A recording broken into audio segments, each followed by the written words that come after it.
It started with a vision, it ended with a mission, and now we're on the mission side. And the mission is, make art more accessible and grow opportunities and collab with the artist and offer levels of participation for artists and collectors or visitors. Not everybody can buy a piece, but they want it so bad. They'll take a picture. That they can, they have that to look back on. But how can we get them something? You're getting in front of all of these artists that you really feel represent the type of art that you want to have in there. Yeah. And you get to sit with them and watch how they do things. So I'm sure you're learning a lot from that. Is that? Yeah, 100%. And it's a cool thing to see because, art, there's multiple different ways to do kind of the same thing or get to that end kind of goal. Besides originality, one thing we look at is, do we have that kind of representation, whether it's the medium or just the style? And then how does that style kind of work off of what we already have? For us, it's important to get people in the door. We want the person to come in and feel, the creation and feel what the artist worked so hard on. What do you do? I do the business. What does he do? Art. Well, go talk to him. Yeah. That's cool. You know what I mean?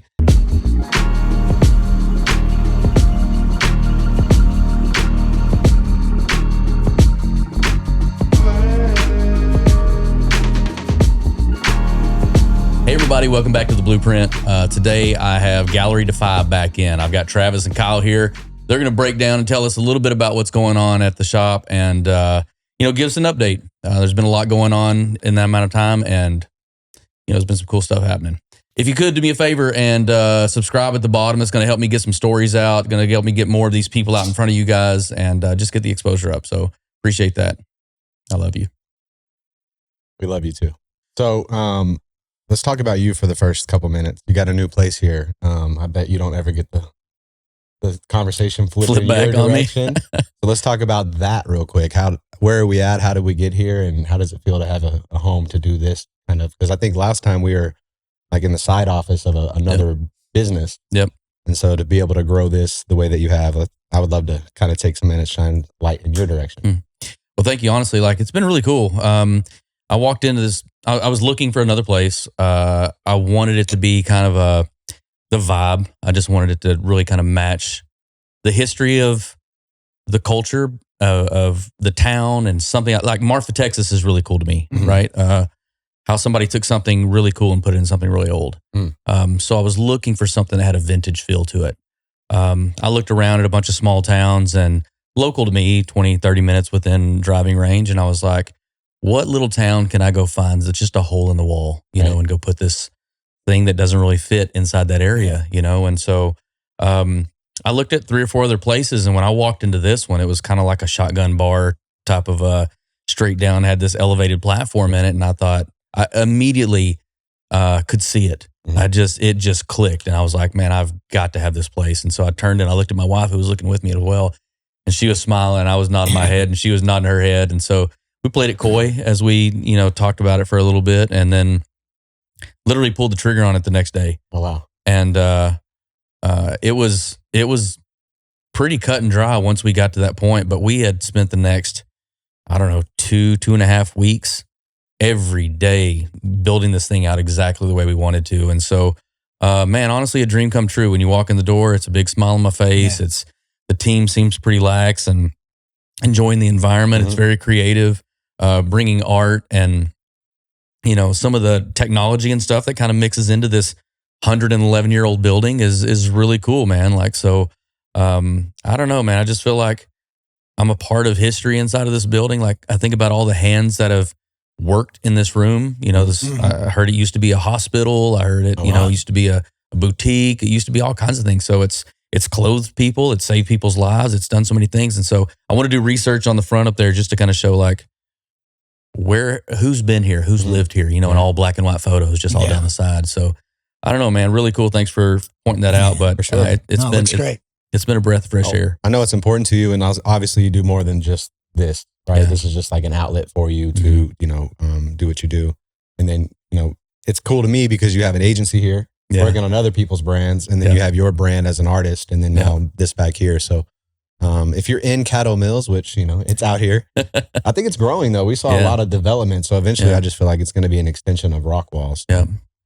Yeah. When you get down the road here, there's a brand new high school there. They're putting in 3,800 homes across the way over here. I mean, it's it really is just the next wave coming this way, you know. And Travis is going to be out here asking you where to look for fossils. So I think he was I already know where. Yeah. They're out here, you know. Yeah. I mean, they're like going up to Ladonia, just a little bit further. Yeah. Just keep going. Yeah. Mm-hmm. Yeah. So, but yeah, it's been cool, man. We're a growing team, and it's been really cool to have the agency and stuff in here as well. So, I appreciate that, man. For sure. And we can speak to the growing team because your guys work with us on a weekly basis. So, keep us, you know, how we want to look online, and we're appreciative of that. So I think it's important that we kind of talk about your side of the coin real quick. That is cool. We're always trying to build partners out. You know, we really are kind of hand selecting the people that we want to do business with, because we want to do business long term with people. Mm-hmm. We want to like, I'm not trying to make $5 and get out of there, or overcharge somebody for a month and do something that doesn't do anything for me and my business and my name, you know, specifically. But we're trying to build long term partners that are like telling our story of these guys did X for us. Right. And, that means a lot to us to have those kind of partners, and you know, you guys. So. Awesome. Well, just a big kumbaya over here. But back to your original question, what have we been up to?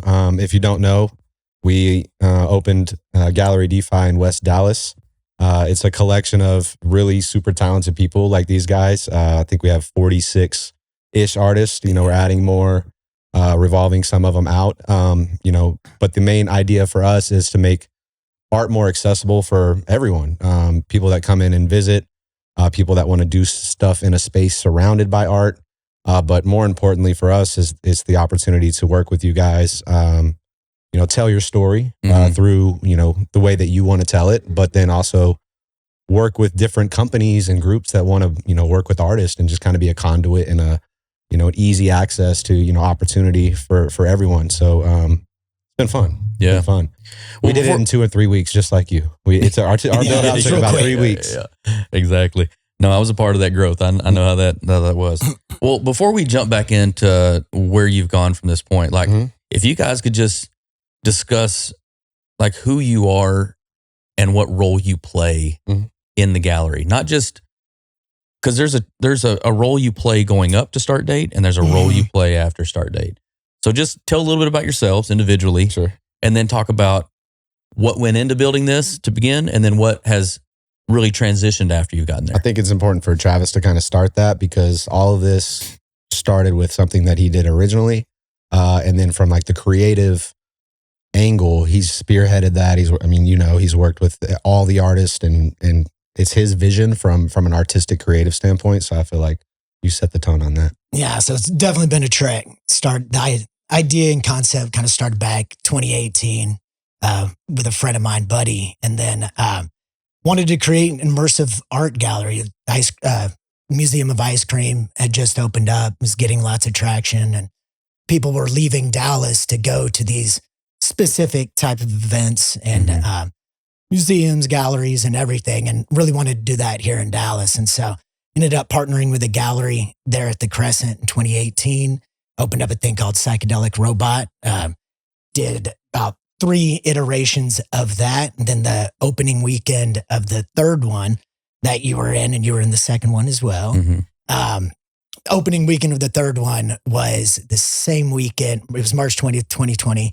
And it was when the NBA shut down. So kind of got to shut that one down pretty quick. From COVID. And then just had that itch to really want to do something, not bigger and better, but just the right way, my way. Not my way, the right way. But just wanted to continue it on, everything, not let it die. And so Kyle had been helping me out as on the management side of my art career.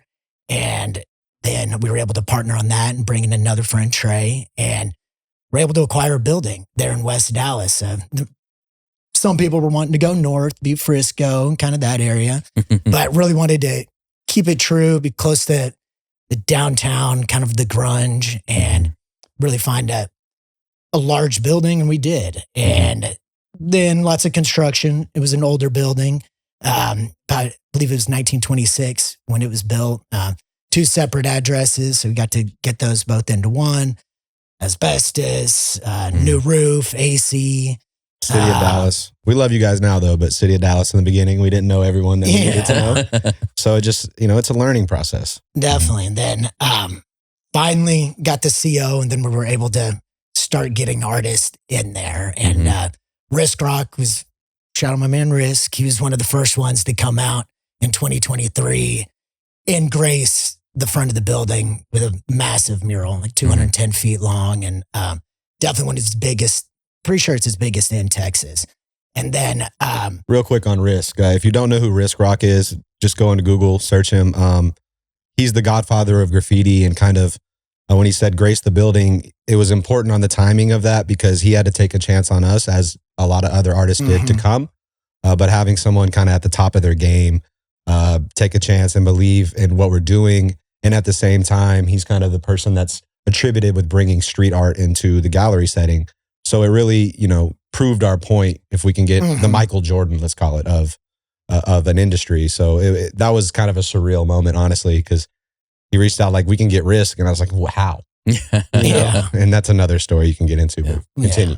But yeah, so got Risk out, and then as he was there and then other artists coming in, it was just kind of walking through this empty rectangle and kind of pitching what we're kind of planning and everything. And it's not a little difficult, but people kind of look at you a little crazy, but it's cool to definitely see it all come to fruition. So fuel curation took about 12 months. And then we're finally able to open there March 20th. So my personal job was the artist curator of the building. So it was really reaching out to a lot of artists and people that I'd worked with in the past. I mean, because you want to work with people you get along with and people that aren't necessarily a diva or kind of whatever. And we wanted to have fun. And so thankfully we were able to get a large roster of artists, kind of let them have fun, create off the canvas, and kind of just had allowed them to pitch us what they wanted to do. And then we'd find the best way to kind of organize it within the gallery and the flow and what we already knew what was going on and going to be put in. And curation part was the best, or it's always fun. And the creation part of it. And I was there hands-on really with every artist working and helping just there as an extra hand. And so I've greatly enjoyed that time as well, because you're getting to hang out with a lot of people I hadn't met in person before. And it's also people I've been maybe following on Instagram for years. Also people I've looked up to as artists. So so that was great. And then we finally got the place open. Yeah.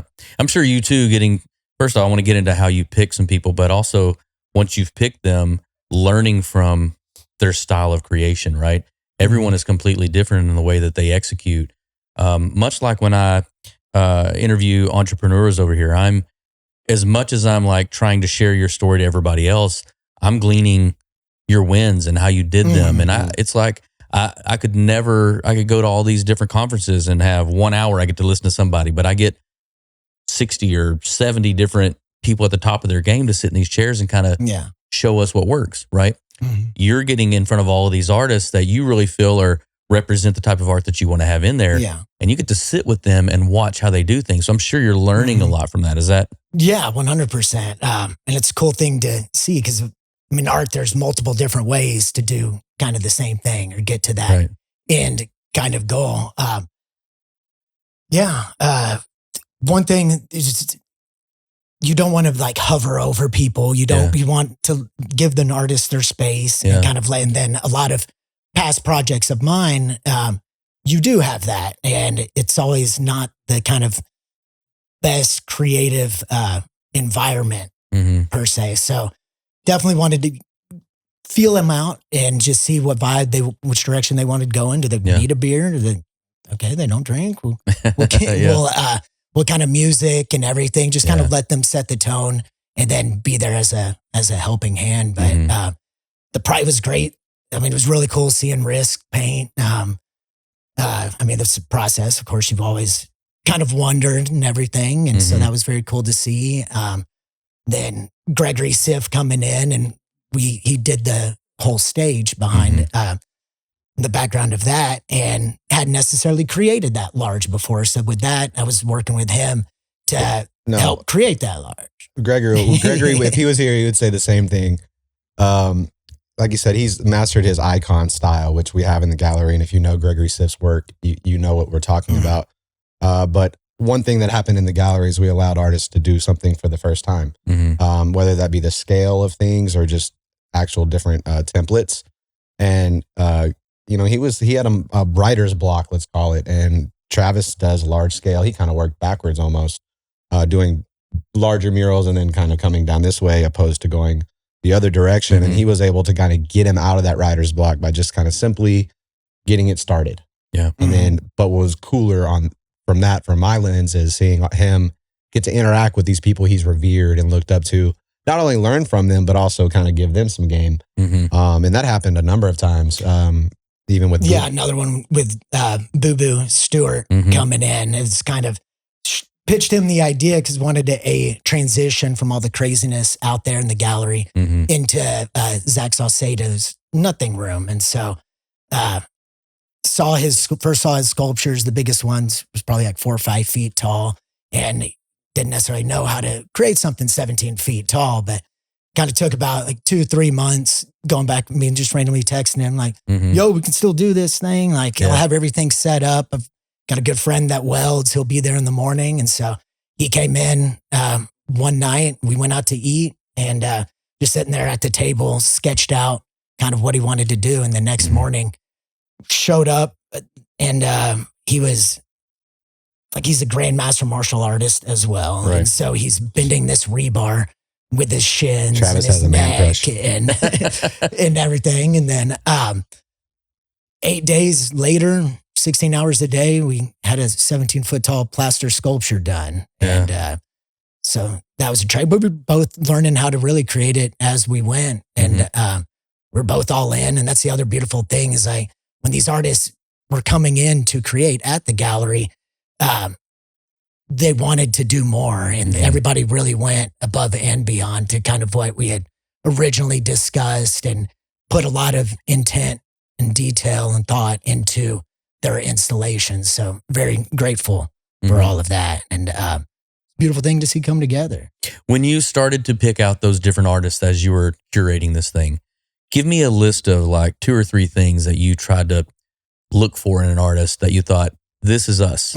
Top is originality. Yes. And really wanting, because Instagram all day and just have been seeing art all day, every day for over a decade. And so wanting that original and also artists know where like an original thing came from or where that idea concept came from, if it's been copied. And so really wanted originality in that person that did that thing, right? Eventually, so originality was good, fun, like just good person, like easy to get along with and work with, and you can kind of start on this to tell and feel somebody out just with those initial conversations.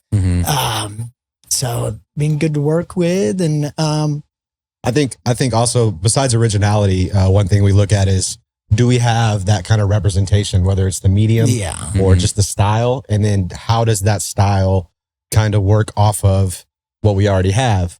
Because if you've been in the place or you've seen any pictures, it's very put together in a sense of it almost seems more planned than it really was. Some of the... it was very planned.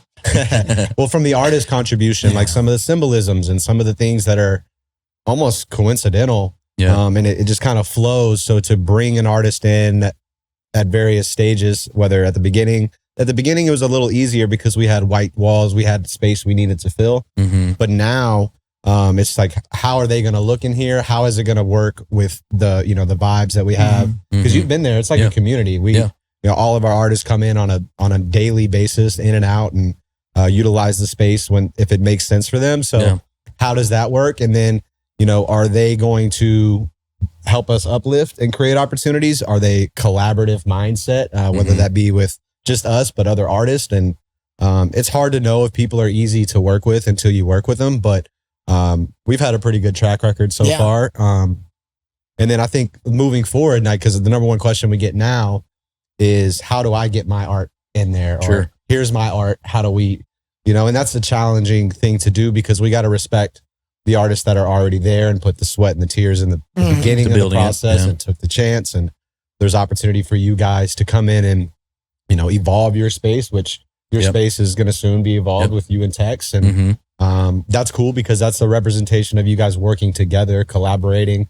But now we can separate and shine lights on each one of you guys, and that's necessary. So for us to have that model, and then also try to keep new people coming in and being open, is a challenge that we face all the time. I sent him another artist yesterday that is different, but I think could work in our space, and they're reaching out to us. Yeah. And it just becomes okay, let's start the conversation, or let's set a follow-up in a couple of months. This is kind of going to be changing. And that's a good problem to have. We got 16,000 square feet, and sometimes we're like, we should have got 18. Yeah. Fills up quick. It fills up quick. But, another thing that we just started doing, this is kind of a caveat, but we have a wall in there that doesn't have, anything going on planned. So we're going to convert it for art teachers to display their art. So that's going to kind of open the door for, young artists, teachers that are talking to these working on a day-to-day basis with the future of the creative space. So just kind of finding creative ways to get more contributions in a way that seems organic and not, forced, because, there's 40 plus of you guys. And, how do we kind of balance that is really the challenge, I think, on a curation standpoint now. I think it's a little more challenging now than it was kind of leading up to it for the balance thing. So, and as those artists have come through, involvement in the group, I've seen different levels of involvement from all of them, right? Like, did you get what you expected? Did you get less than you expected? Like, what were your expectations for these artists when they come in? And like, is it an every week thing, or did you give them like, you never come back, I've never seen you again? I mean, I would definitely expect people to come back and be around and hang out, but also people are busy as well. Like one gentleman, Drigo. Shots fired. He's busy. Doing great. He's busy. He's 45 minutes away, everything, and killed his installation and all. I spoke to him 2 days ago on the phone. He's going to be making it down, and he's been trying to come through and everything. So, but that's also nothing to hold against somebody either. Yeah. It's like, want what you can give and everything, and not going to necessarily ask or demand more, but we like hanging out. Yeah. So, and another thing is like, you want to come see the creation. Proximity, right? So we have 9 countries represented in the gallery. Not all of the people live in those countries, but we are spread out. It's not just the Dallas group of artists. I think you might be speaking more to the local community. Correct. Yeah. But again, it's like, how much do you want to be around? There's no really requirement. And if there's something that we can do in this space that's going to elevate your career or elevate, an opportunity, we want to be that. Yeah.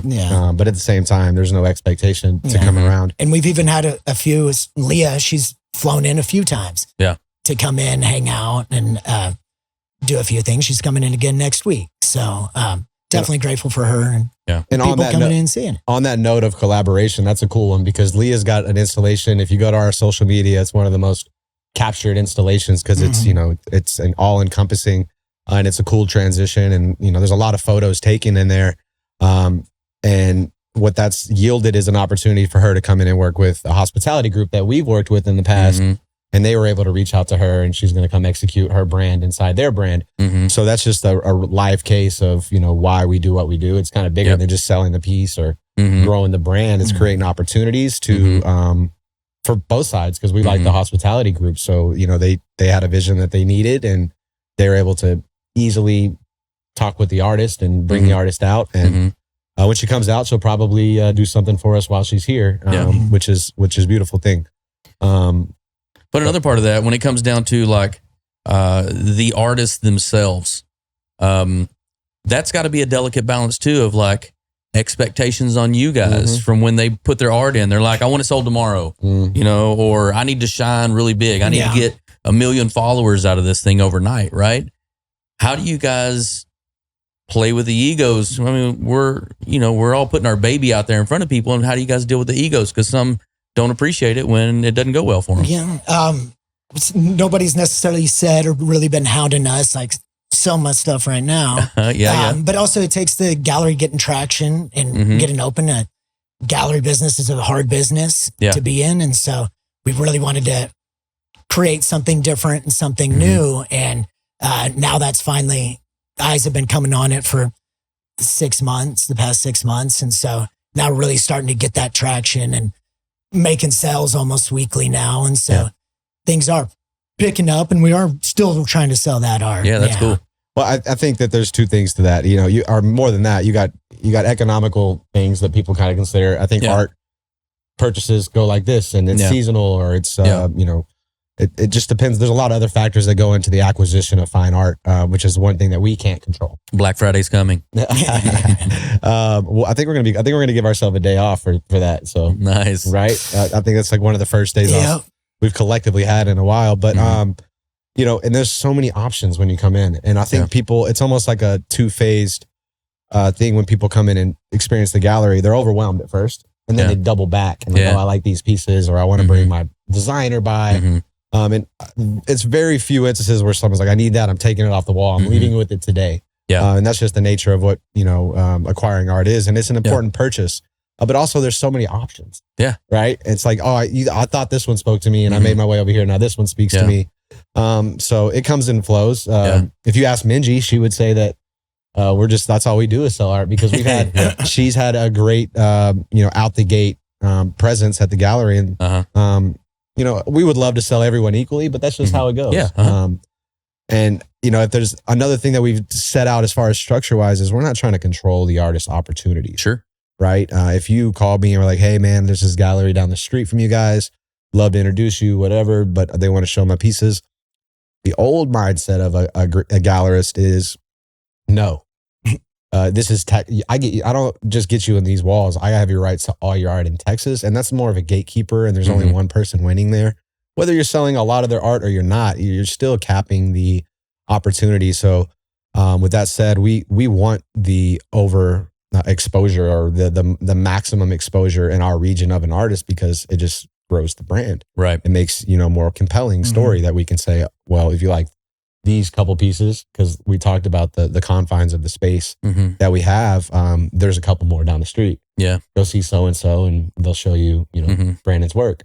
And that's kind of important to us to communicate to the artist as well. It's like, don't treat us as your only option.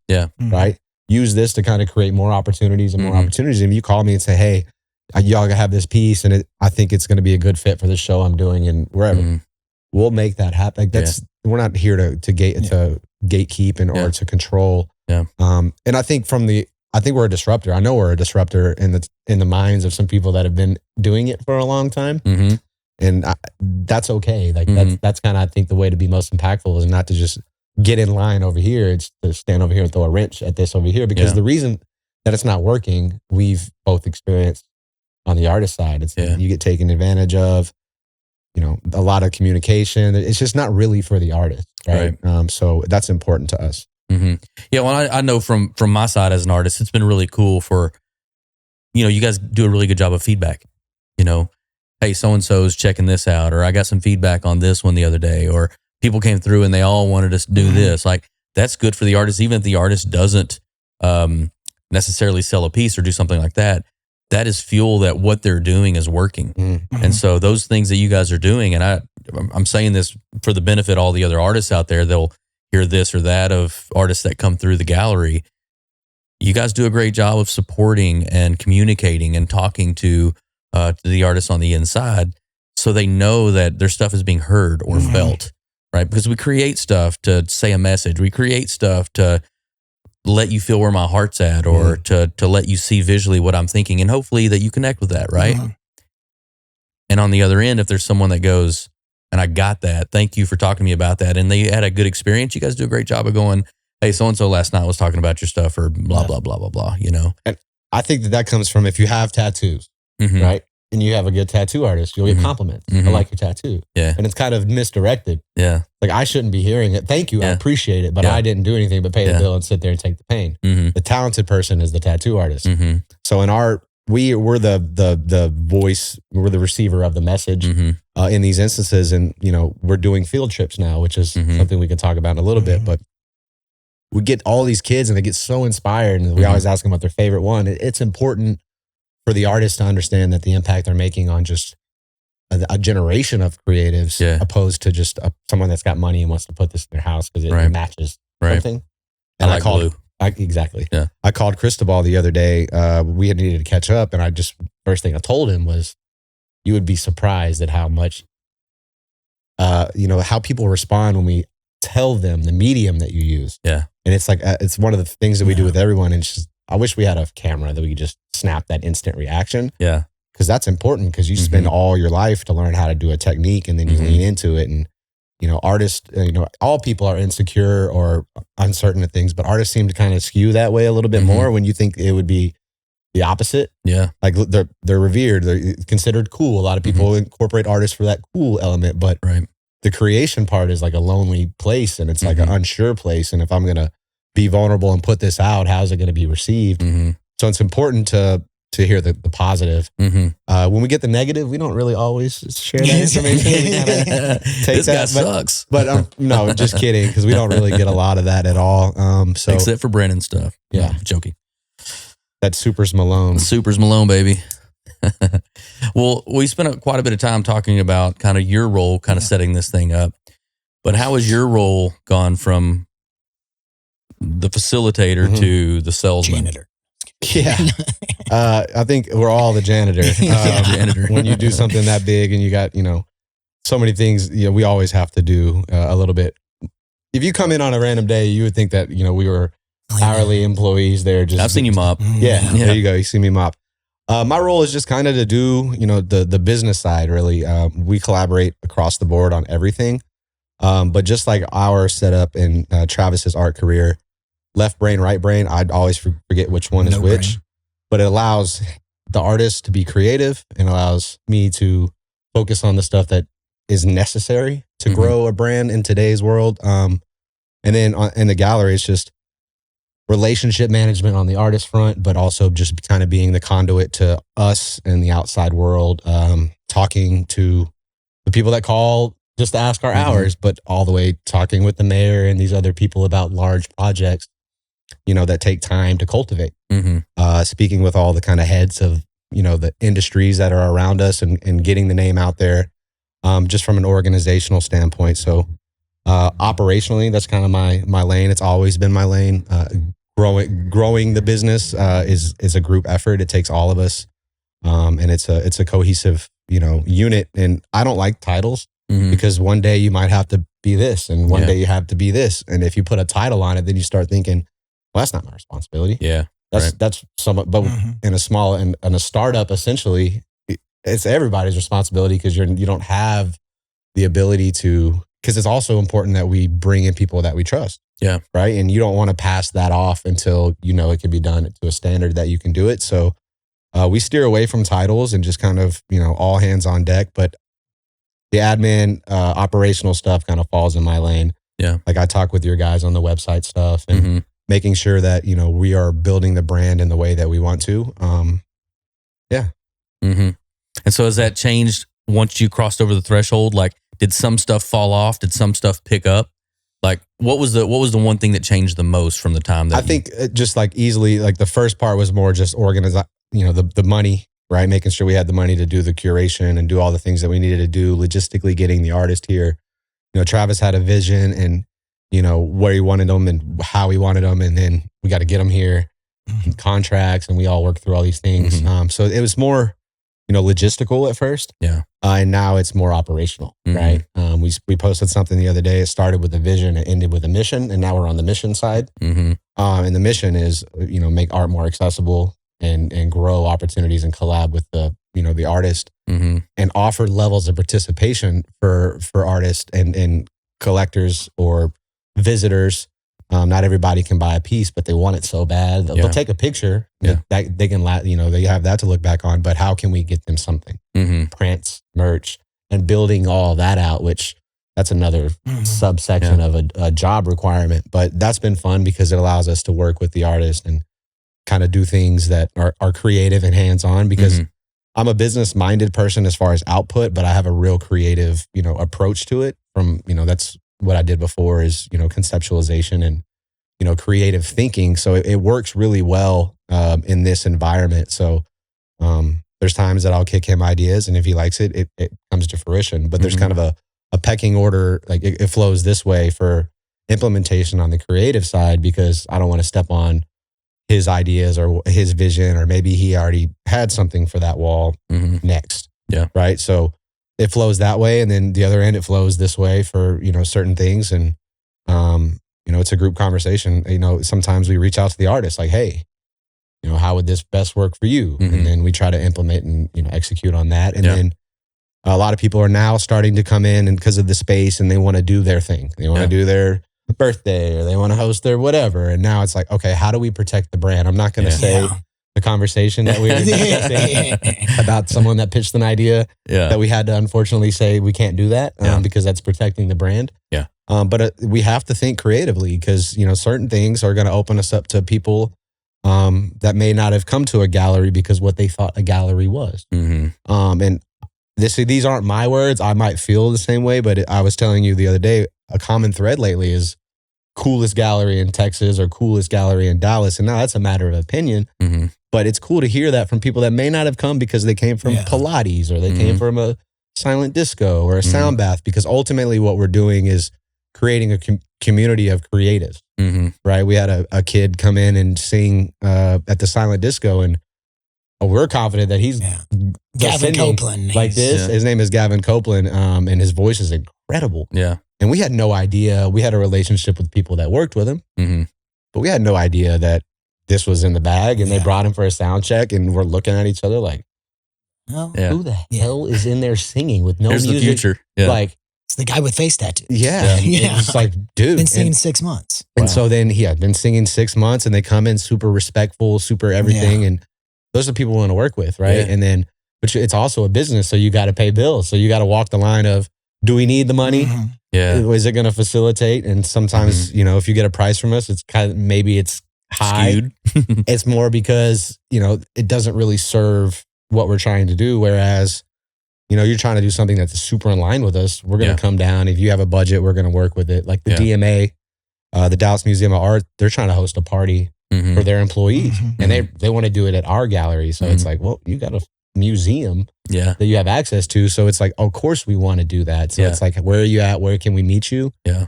So that's kind of becoming a lot more of, the intentional focus on a day to day. Cause I mean, we get stuff all the time, which is a blessing. It means that we're doing the right thing. But well, that's cool. Well, as you've gone through and you've opened up, let's talk about a few things that you thought it was going to be doing versus what it truly is doing. Is there anything that particularly stands out? Like, did you think it was going to be heavy in foot traffic or lighter in foot traffic? Or is there more that you had? Or did you think that, hey, I'm going to be doing these types of things inside of there? Like, what's going on? Definitely a little bit heavier too, but we opened March, spring break kind of area. And then just in time for summer, hot. And then guess people traveling and everything. But it was really just, you got to get those first people into the door, and then people start talking and photographing. So now I would think it's really starting to pick up now. But yeah, I mean, you always kind of expect more, I feel like, but yeah, you keep working hard and then it starts. I mean, it's one of those deals where people don't see all the work, or some people do. You can. Right. Yeah. Some people do because they're part of the journey. Yeah. But once we open, it's like, this has happened overnight. Yeah. How long you been here? Like, we've been here for 4 years. Yeah. We've been open for 2 weeks. Yeah. Right. Yeah. And it's like, it's hard to communicate that, but the foot traffic, we're in an area that has got a lot of history, but it's got a lot of growth coming. So it's not like you're not getting, the foot traffic that you would normally get. So there's that organic foot traffic. And then the time of the year is important. Everyone says don't open in the summer. But for us, we just need to get open. Yeah. Right. So it didn't matter what time it was. Yeah. But it's kind of worked out because it kind of allowed us to, get our bearings, understand what our business model is. And, leading up into the fall season, which is notoriously more event bookings and things like that. Now we're ready. And then next year with the World Cup coming, which is an outlier for a business model, the summer is not going to be dead. Next year, it's going to be quite the opposite. So being able to have that full year of operations leading into an unprecedented time as far as, the Metroplex goes as foreign destination, right? We're going to be the host city for all the teams. So there's 32 teams sending their entire media that covers them to kind of branch out to wherever the and to games see are. what's up with where you guys are at. And we have 9 games here it's the most of any host city. So there's going to be a lot of presence, and it's going to be important that Dallas, and there's a lot of efforts going on right now that we present ourselves in a certain way. But from an artist inclusion opportunity standpoint, you get a chance to get in front of people that are from all around the world. Yeah. So back to the first thing is, of course, you think that the business model is going to be based more on 40% ticket sales and 30% art sales. These are made up numbers. And 30% whatever. And I think that the tickets, we've played around with the pricing because it's a numbers game. We want more and more people in. And if the tickets were represented more of our revenue that we were counting on, then we would have to keep the price a certain way. But we've discovered that the more people we can get in there, it's like a spider web effect. Yeah. This person wants to bring this person in that might be a collector, and we would have never potentially got that person in Circles the door. overlap. Right. Same with the elevated experiences that we do. Generally, when we have one this evening, it's a corporate consulting group that's hosting their clients, and for us, it's like, oh, that's boring, right? You hear that, and it's like, oh, boring. But the people that are in the building are doing other things, and they're bringing art into their workspace, and some of them are collectors, and that's just opportunities that come. So I think that's that transition of thinking it's going to be general admission is going to carry it, and what's really carrying it more is these different opportunities that we have, because it compounds the art purchases, it compounds the opportunities, which is, it's just a transition of like, what's your, do we need to cover this or this insurance? I don't know. We're not an event space. You know what I mean? We've designed it in a way to be versatile. We've been able to do these different things, but it's all around the art. We want to make sure that we don't lose sight of that. Like, you want to do your birthday party in here? It's like, I've charged you like a wedding price. You know what I mean? And then we're still going to put restraints around that because we got to protect the situation. Yeah. I mean, as you guys are going through and starting to pick things out, I mean, I'm sure you're thinking, like, at the very beginning, ticket sales are going to be carrying this load. And as you guys have crossed over, you're like, cool, I like those. Here's so many other things that give us so much more exposure, and been tagging in on those things. Let's talk a little bit about something that I heard you guys are getting in on, and it's like bringing art to the youth, and what that really means to students who are going to have the opportunity to come and see what we got. Yeah, I mean, it's been great.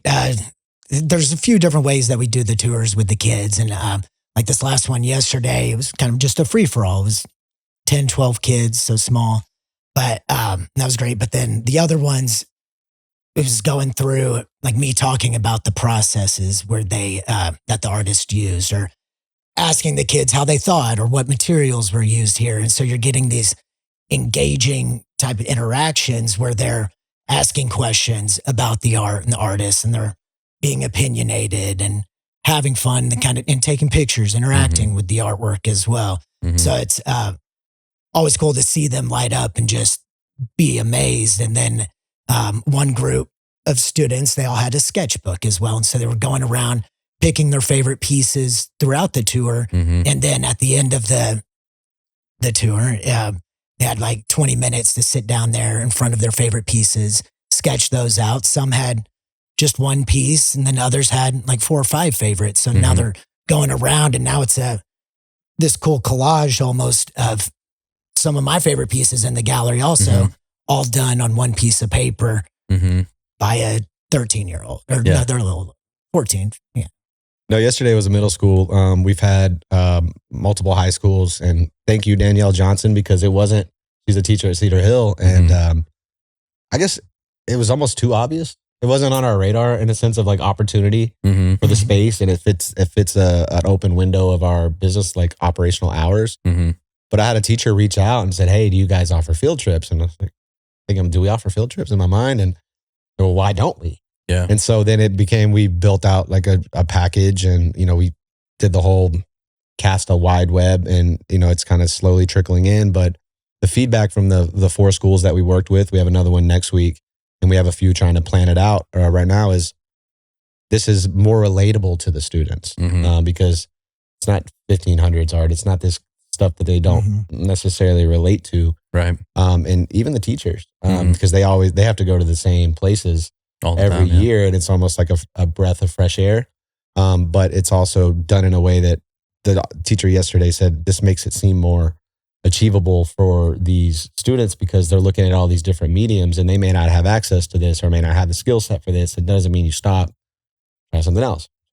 We have Dakota Pratt. He uses, bottle caps that he smashes into, tacks down and makes beautiful art. And unless you see that, you maybe not think about it that way. And whether you do that or some kind of other process. So I think that's honestly for me, it's been the most rewarding because all the other stuff, you make money, you do all these things. It's like, it just becomes part of, a day. But like seeing the kids asking for our autographs, me my autograph. They wanted all of our autographs because they wanted to be able to go sell this dollar for more. Right. Yeah. I was like, well, I think we just committed a federal crime by facing the money, but it's just the mindset. It's like, it's just so much optimism, so much hope. And that's important because that's the next generation of creatives that are going to impact, all kinds of things. It may not be art. It may be engineering. It may be inventing something, but it's keeping that mindset alive. And our artists, have done a good job of communicating that.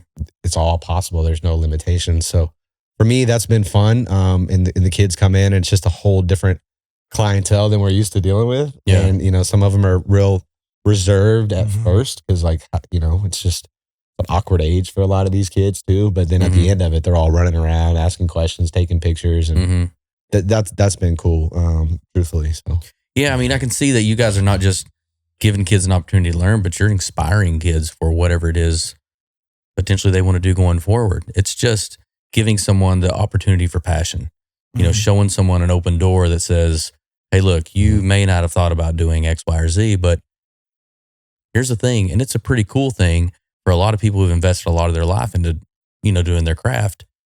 And you may turn some people, to be great artists one day just by the school of this, of bringing kids in and giving them the opportunity to see. And is there certain age genres that you guys are going for? No, I mean, honestly, it's, kindergarten's a little young maybe, but just elementary through college and what Travis is speaking to, the experience is going to be a little different for each age group because of the way that we can present the art. I like for younger kids, you go to Duda's wall, the manifesto to the Amazon, and there's a lot of different animals worked into it. And it's like, learn how to look at the art, look deeper than just the surface level.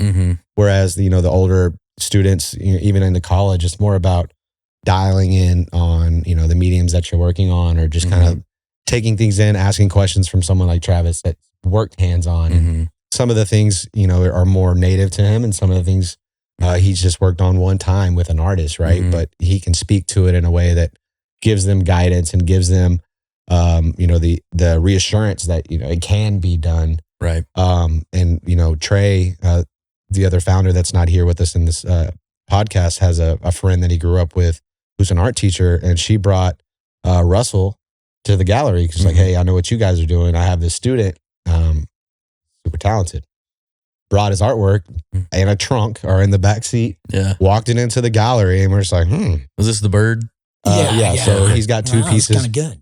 Took down one of my pieces, put the bird up. Yeah. So he's got two pieces in the gallery that, he took the photo on a field trip and the other one he took in his free time. And then he painted, what the image was. But it was, we bring him in around April, maybe early May. Yeah. And then, so we had his pieces, but we didn't have them up and he graduated and he brought his family. They flew in from, I think he's originally from Las Vegas. He's here in Mansfield Summit. And they didn't know where it was going to be displayed. They knew that we were going to bring him in the gallery because, we sent his mom we had to send his mom the contract, which is kind of different. But then they came in and Travis says he just heard a screech from the mom when she saw the it's up on the main wall. And that's cool. Yeah. And there's to the question about how do we choose our artist. We have Risk Rock and we have a kid that's now, his freshman year at UTSA. But I know that gave him the confidence to say, okay, I'm going to art school. And now he's doing big murals and, he might, ascend past a few people. And 100%. And that's cool because and even if we don't work with them directly, if we get 5 years from now, you see an interview, it's like, oh, the catalyst for me was I went to this one place. Yeah. And, that's more than, that's more important than most of the stuff that we do. Yeah, 100%. Are there any other avenues that are coming through the gallery that you're really excited about coming up? As far as things we're adding? One thing I know that we talked about is Sadie Keller. She's, if you're in Dallas, you might have heard of her foundation. I think she was diagnosed with leukemia around 5, 6, 7, real young in age. But we've worked with her in the past on different events that she's done. The Yellow Ball, which is a big fundraiser, and it just all goes to looking for a cure to stop childhood cancer. But she might be one of the most powerful, strong people that I've ever witnessed talk. And like at age 12, 14, she's holding a room full of the most important people in Dallas, right? These people that are paying big money to just be there. Yeah. And she's holding the room. So she does a toy drive I think this is the 12th year they've done it. It's Sadie's Santa Sleigh. And we'll have a drop location at the gallery. So you can donate toys for her organization, and they all go to kids and fighting cancer in the hospital that don't get Christmas at home. So that's cool. 2 weeks ago, we just did Mammogram Poster Girls. Did a fashion show, art auction to raise funds and awareness for mammogram poster girls and breast cancer. And what they do is provide mammograms to low income communities. We were able to raise like $40,000 in one night, which is awesome. Yeah. And so aligning with things like that, we're going to be a location for a couple parties for House of DeFi, which is another big local charity event. So using our space to give back is fun, and we have a lot of that coming up. We talked about the World Cup and the opportunities that's going to bring in for everyone. And I think every day I got a call with Groupon. Groupon called us, so be excited about Groupon. I have a few friends, Jessica Elmore, that didn't want to come to the gallery until we had a coupon. Oh, okay. But she's been, now we're on Groupon, and just that growth, the field trips, kind of growing that out, because like we said, it's rewarding, and it's just the opportunity for us to give back. And then the wall with the teachers, we have a wall that we're going to sell and display art for the teachers. So kind of building that out is exciting. And then I'm sure. I'm looking really World Cup and using it as an opportunity to curate some specific pieces and installations for that. But then on top of the curation, just the influx of people and being able to show the space and expose all the art to people from all over the world. So I'm looking forward to those interactions and kind of those people that we'll get to meet during that. And then also I want to be open every day then, but, and not just have these funky hours, but hopefully they're with all the influx of people, but, just really taking advantage and seizing that moment. So just that interaction right there, right? How do we navigate? What interaction? The side eyes. Yeah. He said he wanted to be open every day, and I'm thinking, okay, what about in the mornings? Because we're two different people in terms of even hours of operation. You got morning people, you got night people. Yeah. So go ahead. Well, sometimes you'll notice when it's a partnership, right? Someone's pushing the wheelbarrow a lot harder, and the other person's pushing the wheelbarrow, right? Sure. And we always do this, as you kind of going through things, right? When it comes down to final decisions, like how does that get made between? Are they debatable? Yeah. Are they votable? Are they what? We'll talk it out and figure it out. Look at the numbers when we really want to be up and be there. And, because we are there all day, every day, kind of already. And so, but it's important, as everyone I think can relate, no matter what you do, you go too hard, you get the burnout phase, and you got to have a little bit of balance, and you got to be able to fill your own cup. And when you set out to do something like this, you obviously make sacrifices, and you have to commit, and way beyond what you probably anticipated, the challenges being. But once you kind of get there, you also got to remind yourself, like, the long game. If I burn myself out trying to do too much, and then it becomes resentment, or it becomes, I don't want to, this isn't doing anything for me, the human. Yeah. So that's why, we got to remind ourselves, like, you got to still do stuff for yourself, and, be supportive in that way. But I don't think that there's any like set path of how we make decisions. It's sometimes something's more important to one person than it is the other. And it's like having a conversation. It's really about communication, really. And when we're not communicating, it's like when, like, no decision, there's no definitive answer. It's just lingering, right? Yeah. And it's like sometimes because you're on two sides of the fence. Yeah, or it's just not as important to one person as the other, and so the one that it is important to has got to, make it important, or get off the pot, kind of deal. But for us, we've been friends for 20 years. I used to say we met in college, but they're like, how long ago? And I don't like to say that anymore. Yeah. So just 20 years, you could pick up the time frame. But because of that, we've done it all, as friends, seeing our friends get married, been to baby showers, seeing our friends get buried. And, life is more important than that, whatever trivial moment it is. Yep. But also just kind of keeping into the context of whatever any one of us three is communicating. Hopefully it's for the betterment of the group and just making sure that we respect each other's opinions and viewpoints. But, if it's important to you, why? Yeah. And can we make it happen? And if not that, is there a compromise? Is there something in the middle? And we've been pretty good at that. It's business. Some days are better than others.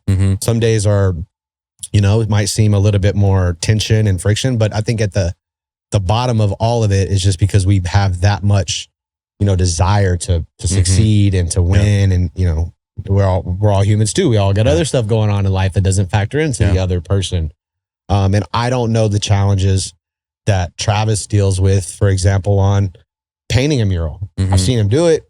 I've bidded it. I've negotiated the pricing, but to actually get up there and to do it, go through it, is not something that I can relate to. I mean, I can understand it, but and same thing with him is he doesn't relate to some of the things that I have to do or that are important in my processes. And it's just, just having grace too with each other. The reason I ask is because it is a business based on passion, period. Right. And so those passions can kind of leak out into other situations, when you care about something so much. And so I have noticed personally that you guys do a really good job, whether you shield me from it or not. Like, you guys do a really good job of not chewing each other, right? Like, hey, let's hear this. Like you just said, tell me why it's important and how do we get to that point? And maybe we can and maybe we can't, but I'll stand up if I feel like it's not a good way to go. But how hard do you feel about this? And we also understand who we are as people. Yeah. Right. So he knows that if I'm reacting a certain way, that's in my character. That's not out of character. Same with Travis. So it's, and we understand like, hey, these are your strengths. These are your weaknesses. If it falls in the weaknesses, I'm going to come over here and, grab it. Right. And that's going to be my responsibility, or I'm going to make that important. So I think that it's a benefit to know who, you're working with from a personal standpoint. Yeah. Because, we're all different. Yeah. We're all, and he may not, Travis is not always, and he'll agree to, he's not the most vocal, forthcoming, with, it may be in here. Yeah. And there's been a lot of times where I'll assume something, he hasn't said it, and then I'll go ask it. And I got to remember that, hey, this might have been in the plans. And he's got to remember that, hey, I never spoke that. Right. So there's a reason, there's a middle ground. And, but I understand that about him. So I understand that. And I'll always watch his nonverbal cues. Starting to get good at it. And interactions. It's like, I see you not saying anything when this other person is talking. Yeah. So that's telling me that you don't love it. Yeah. But you don't hate it enough to tell them.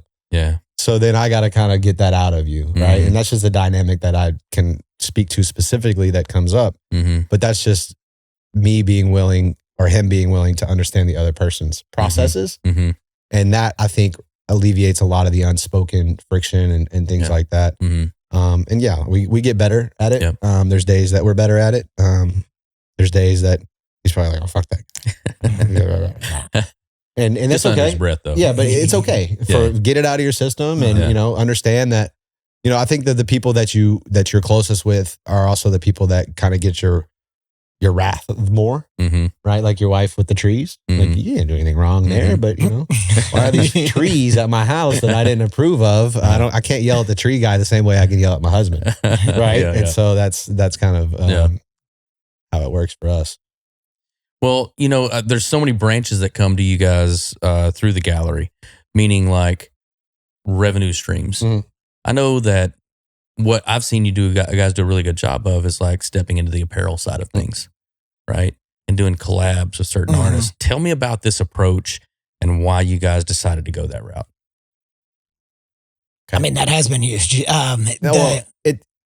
Well, offering something at all different price points is really where it started. And then turning into branding, and then people do come and want to leave with something. So being able to offer that to them, and the price points like 5,000 and below are kind of more hot right now. But then, in terms of art, in terms of art, yeah. But then, also giving us an opportunity to get creative with the artists and get creative ourselves with the own brand. And Kyle's done a great job and made this shirt right here that he's wearing. So getting fun things out on clothing that would be able to support us kind of further on, or get the word out. So for us, it's twofold. Like we have the opportunity that, I said twofold a lot today. I'm gonna check on that. Let's go threefold. That's threefold. All right. Well, you come up with the third. All right. But we have a brand. We have the DeFi brand, right? Which is, this shirt is just, for us, it's our gradient, it's our verbiage, it's our thing, and it represents everybody within the brand. But then we also have this, unique position that we can work with artists and collab our brand, their brand, or create a piece of merch that represents the gallery. So we did something with Gregory Siff where we took an image of Bonnie and Clyde from his Icons mural, and we also took the image of the Ice Cold Bomb Pop, which speak to who he is as an artist, but they're in our gallery, and we made it a collab shirt. We pay for the production of it. We source and it's important to us to have good product, right? Yeah. So we source the blanks, we work with the printing process, and then we sell it, and then the artist gets the split on the upside. So for them, it's just extra money where they've already created whatever it is, and now we're putting it on a different format. And it's been fun to kind of like, hey, like right now we're working with Minji. She has some pieces in the gallery. It's like, how do we take this and put it on merch and do it in a way that seems in line with our brand, but also your brand? And so that's been fun because it's easier to turn out a t-shirt mock-up than it is a canvas, right, for the artist, or it's already created. And like, how do we? You can make prints, and also do this with shirts. And not everybody. Some people just want clothes. I got a guy that comes in every 2 weeks just to buy clothes, and he's like, "Hey, do I need to buy general admission every time I buy merch?" I was like, "No, dude, get my number, call me, and we can. You don't have to pay this entry fee if you're coming in here to shop."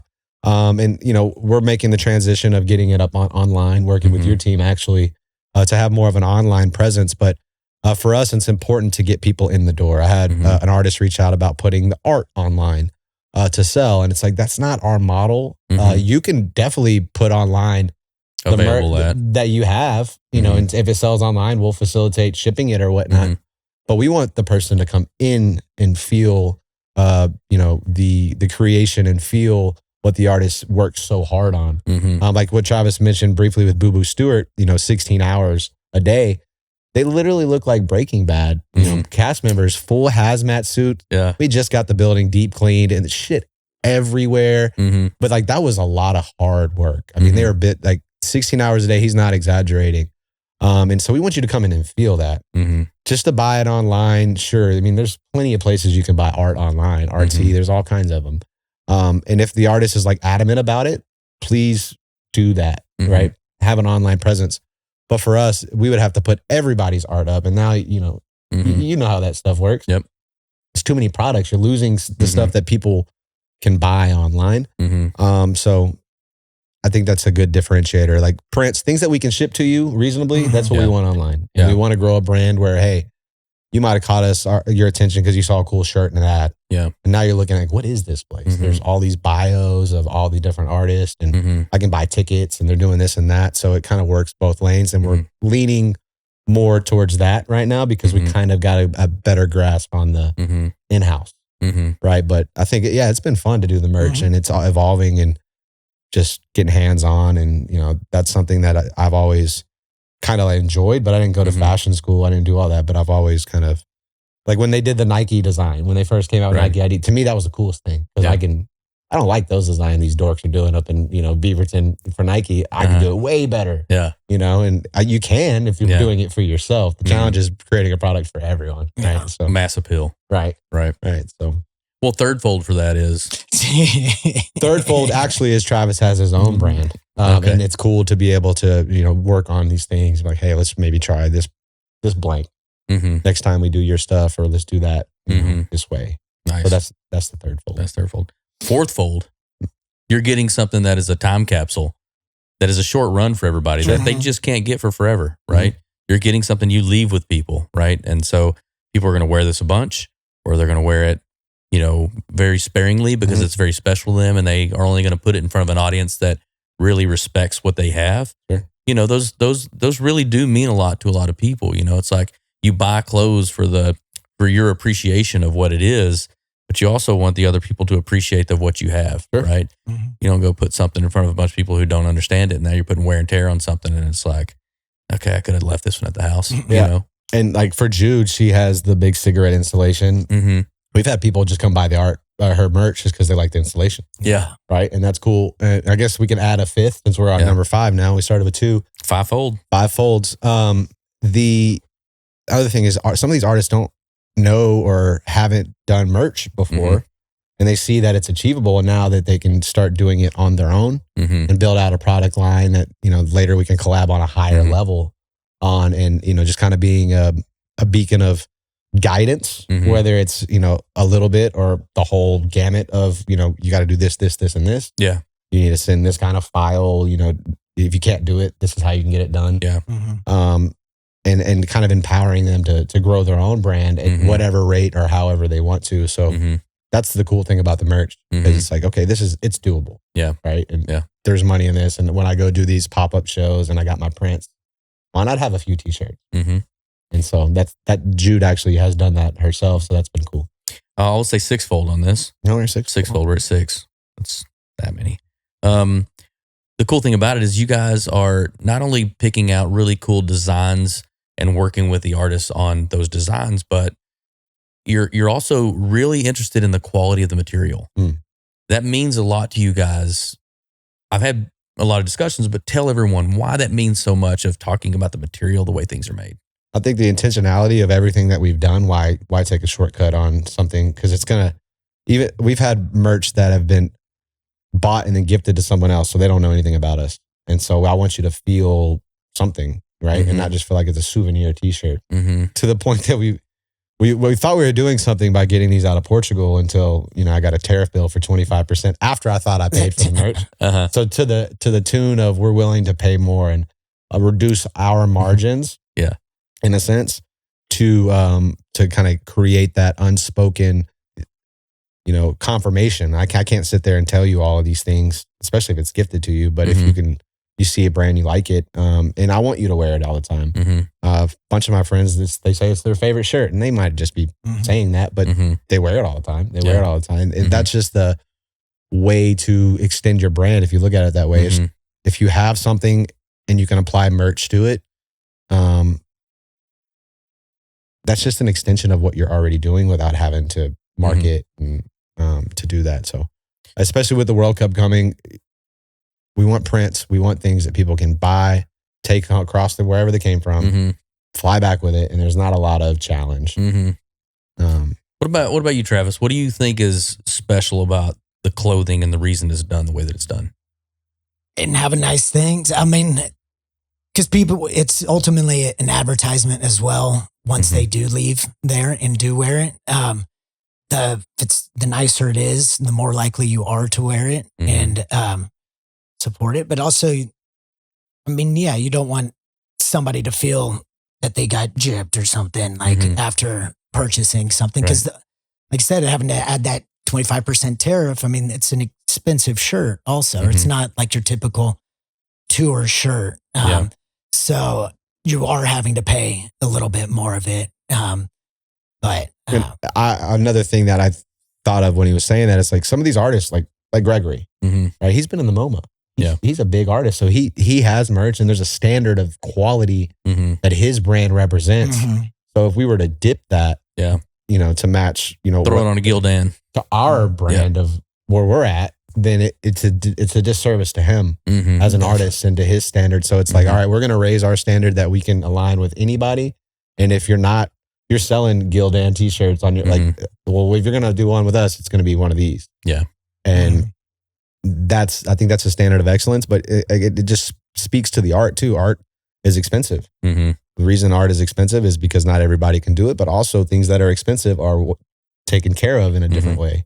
Yeah. Right. And so the longevity of it is, you know, there's an inherent longevity of it. So if you buy a $20, $30 t-shirt, you don't care what happens to it. You buy an $80, $100 t-shirt, it's like, oh, I got this stain, you know, and now you're like trying to get it out. And that inherently just creates a longer product, a longer window of impact. So I think that that's important too. I noticed that you guys have similarities in the types of collabs that you do with the artists.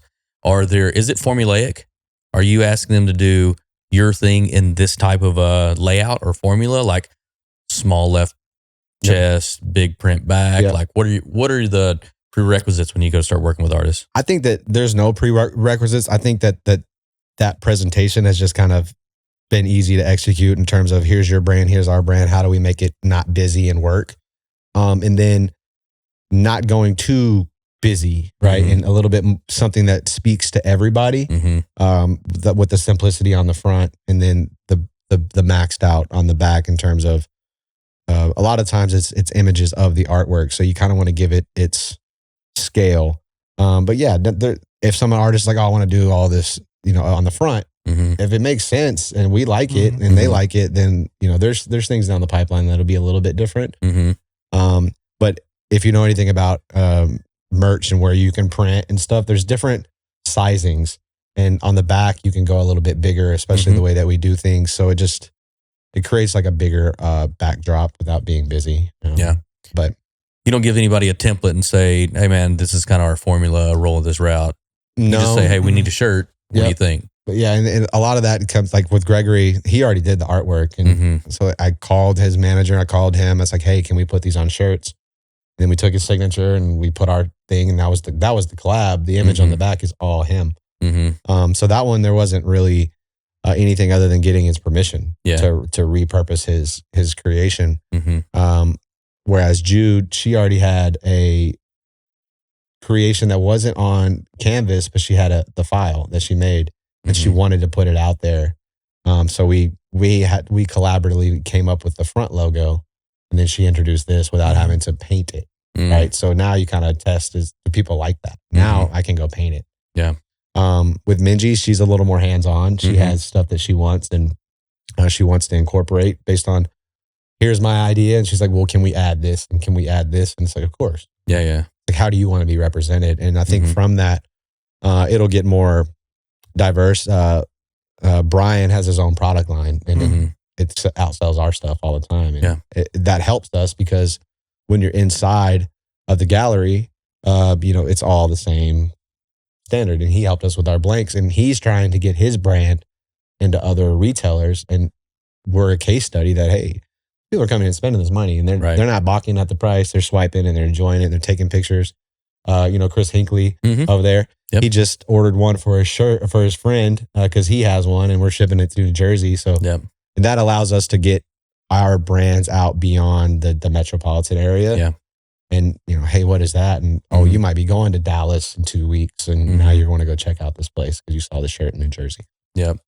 That's cool, man. I mean, the exposure is really cool. And then you get basically little circles and pods that you get to populate with those artists that are all over the place because they're pushing their own swag too, right? So the brand name is really smart doing the collab with that. Also, another thing with the merch is you're able to use it as a gift. People like getting stuff. And if you can hand it, like, you know, we gave you guys some merch because they deserve it for what they do for us. But I'm sure he'll wear that hoodie and like, oh man, it's cold. Now I got this hoodie and I like wearing it. And if it's designed that's nice, that you appreciate it. Like, oh shit, I got this hoodie, and now my girlfriend wants one, and now we sold a hoodie. Right. But it's also nice to hand something to somebody. Travis has socks, and socks are easier than shirts, and, you know, onward. But the socks cost us $8 to make, and it's just delivering you or whatever this number. Yeah, people may leave the most with my things because that's the only items in there that I can really give away or like do half off. But find myself giving away a lot of things. Yeah. Well, that's cool. I mean, it's getting the brand out there too, right? You give away the socks and you get paid for the mural. I think that like that's a good switch. That's a good switch. Better than giving away the mural and getting paid for the socks. Yeah, 100%. Yeah. Well, are there any artists that you guys are targeting? You know, that like, man, I've got to get this human being in Wispy. If you ever see this, send us one of your Vandal gummy bears. We have been trying, and it's the perfect environment for your work. That would be the one that I just see what he's doing, and I just think it fits our aesthetic. I personally like gummy bears, right? So it's like, okay, there's an artist making gummy bears, and he's cool. Yeah, it would blend right in, and there's scalability to it. So for me, what he's doing is already in line with what we're doing. So that would be the one. We are going to introduce like 4 or 5 new artists soon, which is fun. We know who they are. We're just working out the details and then logistically getting them here. If you go to the website, you might see a couple that aren't on there yet. But what about you? Name one. I feel like just put it in the universe. Michelangelo. Yeah. Matt Gondek, I do love, or Daniel Arsham for sure, but he's just way too big. But maybe eventually. Hadn't reached out to him yet. So we'll see. Matt Gondek's with timing. There's always a few of them, and it's just kind of figuring out how to play that, how to reach out to them best, where they're currently at in their career. There's some people that have left Dallas and say moved to LA, but big artists that definitely want to get in. One that I know he wants in, and I'll go ahead and say it because it's a little local, is Blue the Great. Yeah. He's been on the radar. Sopo Pomo. I think that Dan Lamb stuff is awesome, and she's local as well. Yeah. So these are just names of people that we think kind of match the brand, but it's a two-way street. Yeah. But it's not limited to those folks. Someone else comes Definitely in. not. I mean, every day online, I see something that would be great in there. So it's tough to kind of play that game, knowing who to reach out. Because also you don't want to open promise or empty promises as well. So it's kind of finding a way to gauge people's, not intention, but interest. Interest in it. And so, for example, if you've been to the gallery or you've seen pictures, we have one of Rick Fairless's bikes. It's one of his personal bikes. And he called me and he's like, "Hey man, I missed my bike. Yeah. I want to ride my bike." And we also have his coffin. And the reason that we have his coffin is because he came in and saw everybody else's installation and he needed to add it up. So that's only going to be on display at the gallery up till like mid-December or so, because it's his property. Like we appreciate him, displaying with us, and it's not closing the door. There might be in 6 months, we might get a different bike. He might want to do something that fits an exhibit. So that's going to be something that rotates out. And because of that rotation out, it creates an opportunity to bring something in. So there's a piece of yours that's an installation that might be a part of an acquisition. And if that's a part of the acquisition, now that forces an evolution of whether you are able to do it, right? In this case, we know in that situation, there is a plan. But if there wasn't, it's like, okay, Brandon's tied up. We need to pivot. What are our options, or who do you think we should give this opportunity to? And maybe it's someone that's in the pipeline, or maybe it's someone that we call out and send them this exact exhibit and see if they have something more. So I expect all those people we named to call us now. Yeah. Right? Well, that's the big point is like where you've been, where you started, expectations of what you expected it to be, how that's changed, the things that have really started to flourish that you didn't expect to, and then kind of where you want to see this thing going in the future. Like, is there anything out there that you're like, man, I've got to do one of these things, or I want to take this to a different direction? I mean, that's a long list. I think it's a tiered list. I mean, more short term, it's some of these projects, I'm pitching an idea with SMU to get them more brand equity in Dallas. How do you do that? You get the sponsors, you get the boosters to pay for the mural, you get the artist to come do the mural, and the subject is SMU, and now it's cool, and now it's everywhere, and you kind of grow a brand. And my pitch to them is, you go to TCU, there's brand equity there. Dallas, the bigger city, you should have some brand equity, and they're in a new conference, right? So you can go after the athletic department because they got a bigger budget, and it just grows the school. So projects like that, whether it be mural projects with FIFA that provide opportunity for the artist. We have different companies coming out, and they want to do different things. And brand one is a bus company. They're getting a bunch of murals on their buses, and we want to be the first stop because we can open doors and opportunities for the artist, and we can deliver something that they're seeking. So I think on a short term scale there, curating micro experiences from using our artist or our processes into other things, whether it's a hotel or an airport, You know, kind of taking the DeFi brand and temporarily putting it other places. Yeah. I think is a goal. I know Travis has personal goals as an artist, you know, that I know that our presence is going to make those more achievable. But I think for myself, it's that, to continue just to grow the brand, evolve the brand in an organic way, and just to keep having fun. You know? That's an interesting thing that you just said right there, and I would like to expand on that. A lot of people think building a brand is, I just need to show people more of me. How can I get more of me to a different location?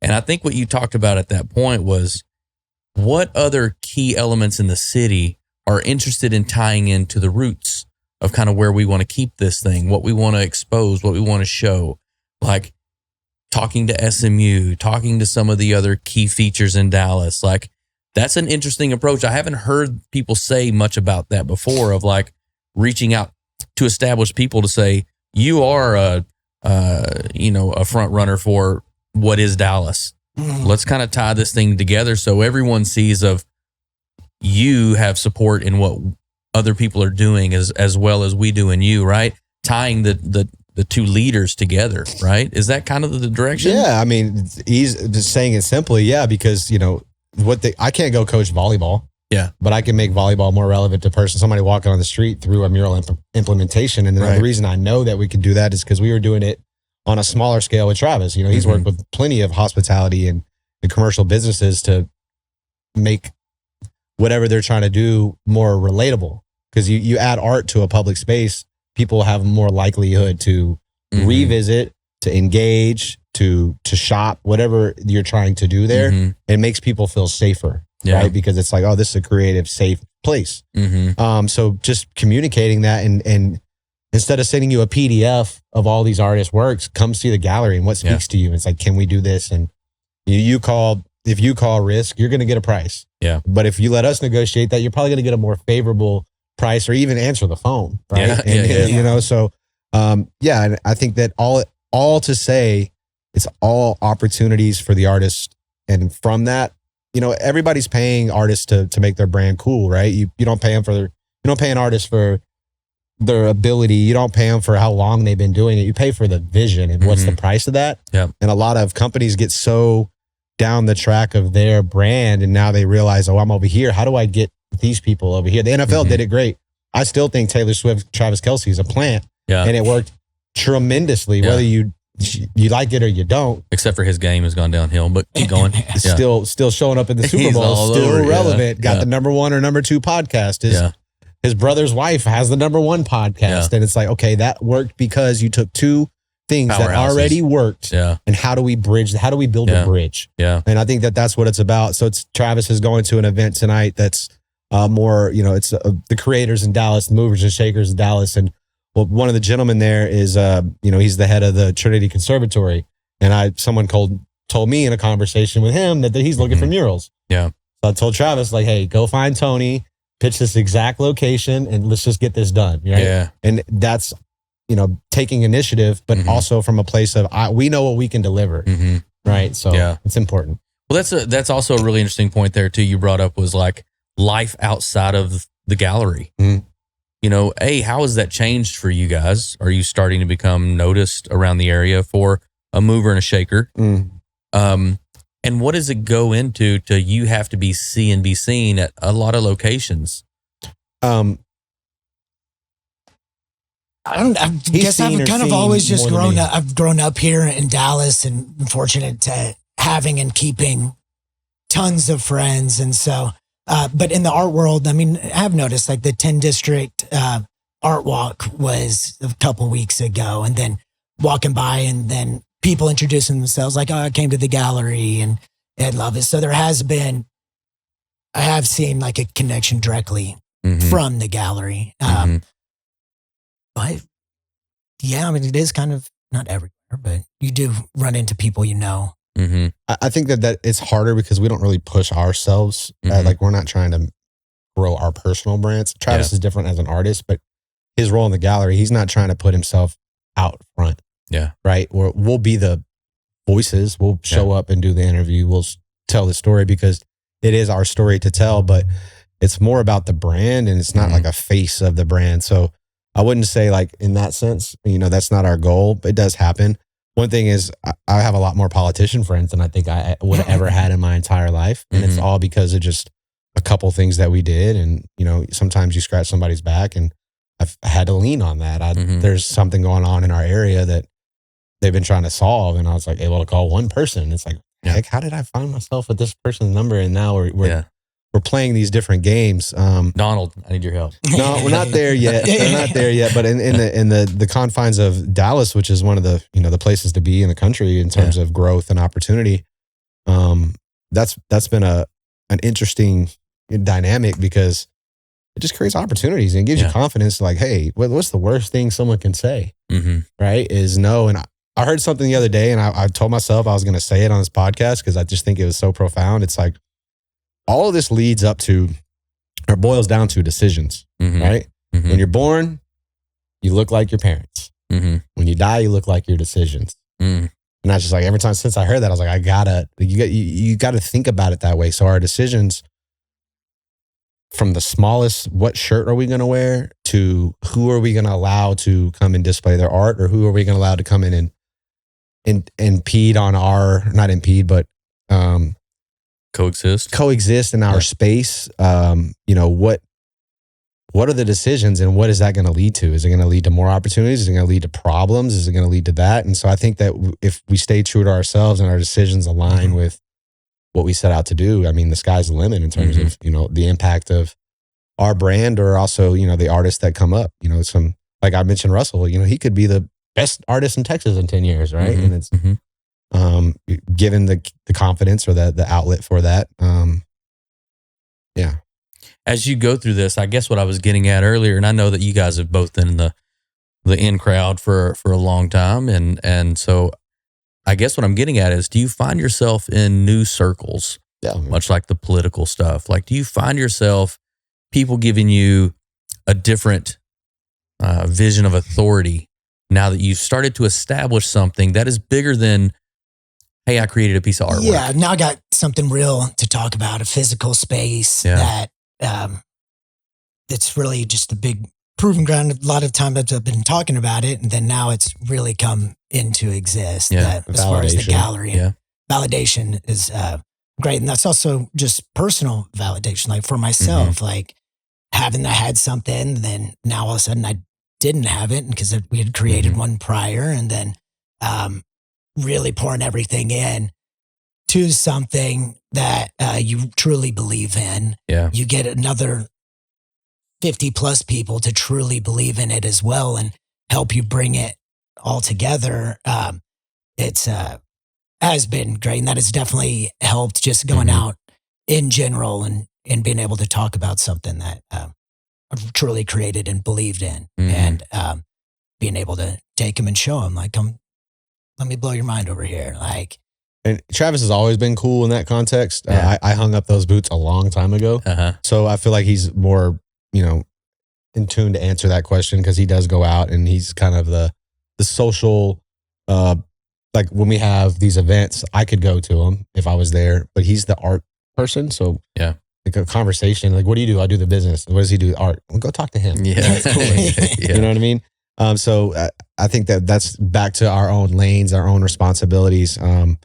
And that's something that is deserved, right? You created this space. You're the creative visionary behind it. Now go talk about it. Go see how you can leverage that to grow our brand, your own brand. He's gotten to do more artwork from the not.travis lens, because they come in and he's telling the story of everybody else. It's like, hey, show me your artwork. And now there's this connection. And that's just, I guess, the fruits of the sacrifice that he gets to achieve. So, but that's not why I don't think that we've ever set out to do this. Like, my Instagram account's on private. I don't want to get, I saw you over here. Let me get over here. And I recently made that switch, because it's not about me. It's not about Travis McCann. It's more about not Travis, because he's an artist in that. And as long as we stay true to that, it's just gonna feel more organic, and it's gonna be what we set out to do. Because why get in front of what you guys already have? And that's another thing we have to remind ourselves is, like, yeah, we need the artists to work, but the artists don't necessarily need us to work. Mm-hmm. And so like, you can't get too big for your britches and think that like you're the secret sauce. Yeah. Because it's really the other way around, and we understand that, and we try to move accordingly. It's relationship based. For sure. Yeah. For sure. Well, not Travis, speaking to you, was there a moment, well, I guess for both of you guys, was there a moment where you said, hey, look, or somebody came up and said, hey, these are the guys that did Gallery DeFi. These are them right there. And you get introduced as that. Oh, yeah. You know, that really kind of like, where you almost want to kind of elbow the other one and go, we did it, you know? Sure. I mean, yeah, it's also recognizing that and everything when it does happen. Mm-hmm. And it is always great and fun to hear. I mean, you're being recognized for the work that you've done. And, but it's always say it was definitely took a team and everything, like everybody coming together. So, I do ask, various, AI search engines about us, just to kind of, like I did Google AI. I was like, what's, Gallery DeFi. And then you read what it says. And I send it to my team because it's like, you need to see this. And it's like, we're in it so much. It's like you take 5 steps back and take a deep breath and now look at it from this lens. Because when you're in the middle of a hurricane, let's call it, you don't know how big the outside of it is and how much movement is going on. Yeah. And it's like, if you're inside of that too long and you don't step back and smell the roses, right? Then you don't appreciate, that you have already achieved every fucking thing that you were trying to achieve, everything that you were going to do. And it's like, oh, well, give yourself some grace so you can use that to be remotivated to do the next thing. Yeah. And I think that's kind of the stage that we're in. It's not easy. It's not, because it's like, those goals are the old goals. We have these new goals. So what are you telling me about this old stuff for? But like for everyone else, it's new. Yeah. So just trying to navigate that and not get complacent. Yeah, that's exactly kind of where I was going with this. Is like, it's really easy to have a dream. When you get in the dream, you've kind of set everything aside and you just kind of get lost in the moment, right? And you're like, the world is swirling around you, and it's like, you're not really paying attention to the overall picture anymore. You're looking at problem solving every single day, right? And as you start thinking about the problem solving and the things that you have to do to solve that, like, it's pretty cool when you guys find out that you had a dream way back, just a spark of an idea. And that thing has gotten to this point, and now you look things up, or people introduce you as, or you say, hey, what do you do? Oh, I run a gallery. What gallery? Oh, that, right? Yes. It's like, I've heard of it. It's like, oh shit. Or even from artists' perspective, for me to say that I'm in that gallery is a respect point. Like, I don't want to put myself in every gallery. I really don't. Like, I quite honestly care not to.